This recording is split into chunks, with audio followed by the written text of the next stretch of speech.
আসসালামু আলাইকুম। সেলিম, প্রতিষ্ঠাতা পরিচালক, অ্যাকাউন্টিং পার্লামেন্ট কোচ। এখন যে বিষয় নিয়ে আলোচনা করব, অবলেখকের কমিশন বা শেয়ার দালালের কমিশন। অবলেখককে যে কোম্পানির যে ব্যক্তি, মনে করো আমার একটা কোম্পানি আছে, আমার কোম্পানির শেয়ারগুলা একটা ব্যক্তিকে দিলাম যে আপনি বেচে দিবেন। তো এই যেই ব্যক্তি আমার শেয়ারগুলো বেচে দিবে সে হলো কি অবলেখক বা দালাল। তাকে কি করতে হবে? এটা কিন্তু ব্যাচেলর পয়েন্টের মালও দালাল না, আগে বলে রাখলাম, ঠিক আছে? যে এই যে শেয়ারগুলো বেচে দিবে সে হলো কি এক ধরনের দালাল। তাকে আমরা কি বলি, সুন্দর ভাষায় কি বলি? অবলেখক। তো এই ব্যক্তিকে এই শেয়ারগুলো যে বেচে দিবে, এই কারণে তাকে আমার একটা কি দিতে হবে? কমিশন দিতে হবে। কি দিতে হবে?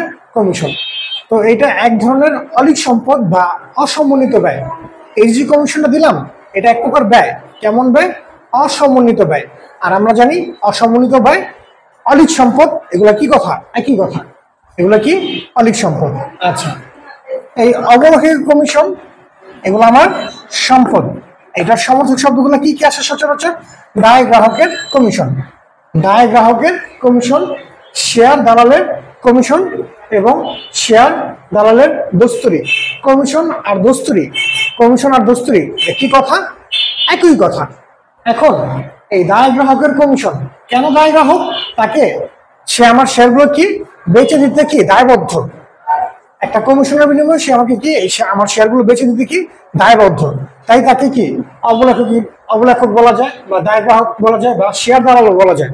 অবলেখক, দায় গ্রাহক বা শেয়ার দালালও বলা যায়। এখন এই দায় গ্রাহকের কমিশন, শেয়ার দালালের কমিশন আর শেয়ার দালালের দস্তুরি, এই তিনটা কি কথা? একই কথা। এগুলো কি? সমর্থক শব্দ। আর এগুলো আমার কি? অলিক সম্পদ। এগুলো কি সম্পদ? অলিক সম্পদ। আশা করি তোমরা বুঝতে পারছো। তো ভিডিওটা যদি ভালো লাগে তো লাইক, কমেন্ট, শেয়ার করবা এবং সাবস্ক্রাইব করতে ভুলবে না। আসসালামু আলাইকুম।